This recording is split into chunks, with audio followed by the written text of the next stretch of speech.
Hey guys, I'm going to make one more YouTube video today and upload it, and this one's going to be about Demo Warlock movement. Now, Demo Warlock is a relatively easy spec to play when you just have to stand still and DPS a boss, because the rotation isn't crazy difficult. It is somewhat difficult, and there are some specific timers that you do need to meet, but the hardest part about Demo Warlock is maximizing your DPS on a fight that has a lot of movement. Now, Ursoc, I think, is a really great example for this, to display this, as it's a fight that where you have to be moving, clockwise or counterclockwise around the room, because he drops these massive puddles on the ground that you have to move away from, or you just take too much damage, you get feared, and you die if you're standing in them. You also have to stack up for your charge, so you have to be in your group for that, so you always have to be moving with the group. And I want to kind of show you guys how to maximize your Demonology movement on a boss like Ursoc, or any boss in general, and how you guys can think about to improve it. So the way that I always like to start the fight on Ursoc is I want to know which way we're kiting around the room.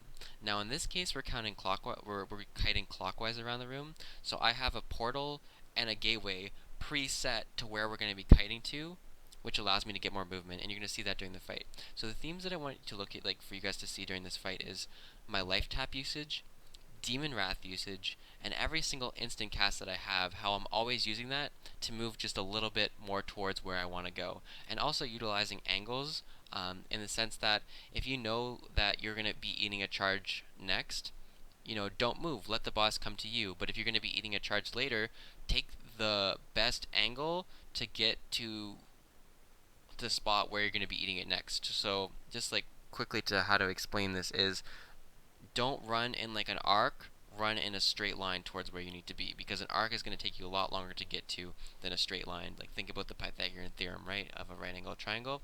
Take the hypotenuse, like run in the diagonal towards where you're needing to go next, instead of like taking an arc to get there. It's just going to be a lot quicker, and you're going to save yourself time. So without further any talking about this, I just want to get into the video and show you guys how, I sort of utilize my movement on the boss. I'm not going to be talking about too much DPS and how to do DPS as a Demo Warlock. You can check out my Demo Warlock guide if you want to get into how to do DPS. Just make sure you're recognizing, how well I'm using my Call Dreadstalkers and things like that on cooldown all the time.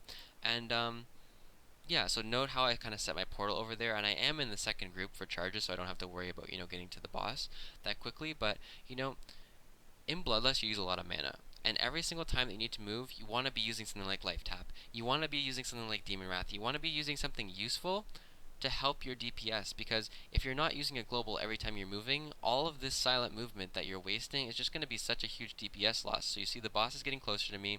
I'm running low on mana. I know I'm going to be eating a charge soon. You're going to see me probably use my port soon because I had to set it up earlier.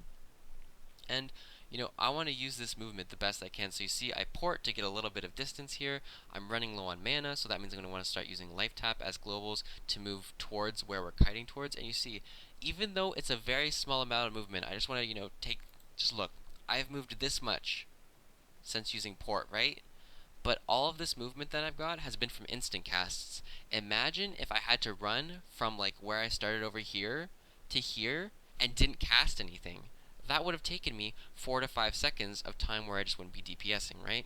So you always want to make sure that you're utilizing those global cooldowns the best as you can. And also, another thing that you can utilize on a boss specific to Ursoc is when the ad comes out, you can doom the ad and use that as movement as well. So you see here, I'll doom the ad and use that as movement. Now I am in the next charge, so I will need to be standing in front of the boss in order to eat this charge, in order to, soak my proper damage. So as a Warlock, you do have to do that. You do have to soak your proper damage, and that's important. But now, see here, okay? This is another really important moment, okay? A lot of Warlocks, after they get charged by that and they're here, they're going to want to run to the group. For some reason, I think people have this holding hand mentality, and you're going to want to run to the group to stack up for some reason. As a Warlock, you have a bunch of defensive tools in your toolkit where you're a super tanky class and you have a lot of self-healing anyways. Don't worry about it too much, okay? So after here, instead of like running to my group like this and doing this sort of arc movement that I was talking about earlier, I'm just going to run directly this way, okay? Because I know the boss is going to be kited like this, and I just ate my charge, so my next charge eat is going to be somewhere over here. Instead of like, doing that, I should just be running this way, okay? I don't know if I do that in this video, but that's what I should be doing. So I'm just DPSing the boss here. And another thing that you can also do is let the boss get in front of you and just sort of catch up to it later in your charge. But you see here, I'm thinking about moving this way. See, instead of following the boss, I'm taking a beeline towards the direction I should be going, and I'm using life tap while I'm doing that. Even though I had relatively high mana, you may as well top yourself off while you're moving and get into a position where you can just sit and turret. This is really going to increase your DPS a lot as a Demo Warlock if you're not doing things like this and you're wasting all of these precious seconds on movement, on not pressing any global and not being efficient with it. You're just going to be losing so much DPS. The last thing that I want you guys to look for in this video is once the boss fight comes to an end, I let the boss get in front of me and I just use that time to turret as much DPS as I can, and I just, make sure I just get in my charge when I need to. So you see, I'm still running, I'm using Demon Wrath in between, I sit down again, plant myself, and I start turreting. If you would like to see me also do a video here on DPS, I can go over it, but this is really just one on movement. So you see here, I'm behind the boss, I'm on the boss now to eat my charge, which is coming in 4 seconds. So just really plan your movement around that the entire fight. Plan your movement around, okay, I only want to be on the boss's butt during the charge. Besides being in the charge, I want to be thinking about where I need to be next and how to get there the most efficient way possible and utilizing the most amount of global cooldowns I can. So you see here, the boss is at 28%. I'm only going to have to eat at most 1 more charge, so I won't have to move that much. I just, say, screw it, I'm planting myself down in the middle of the map, I'm not moving anymore, I'm going to stand here, and I'm going to turn on the boss until he dies. And if I do have to eat my charge, I will move, but I'll only have to move a little bit. So instead of moving all the way here and then running all the way down there, I'll just have to move a little bit towards here. Plus the room is getting pretty full, so the tanks are gonna have to start pulling them towards the middle. So, I just plant myself down, I let the boss get in front of me. This is a lot of gained movement because I don't have to move in front of the boss anymore, and I'm just gaining so much damage because I don't have to move. And when I, have to use my life tap globals, I can start moving, closer towards the group, closer towards that charge that I'm gonna have to be eating. If it does come next. I don't think I have to eat another charge. I think the boss will go down before it. Obviously, this was a really, really quick fight, but I really hope you guys see how well I was utilizing my movement during this fight with regards to life tap, with regards to Demon Wrath, but not only utilizing my movement, also moving in a smart way. It's more about moving in a smart way than it is utilizing your globals, because if I was moving in a silly way where I wasn't, maximizing the way that I was supposed to be going, and I was using movement, you know what I mean? I was going in an arc and still using life tap and Demon Wrath, my DPS would have been way, way, way lower for a boss fight like that. So that's what I wanted to talk about today.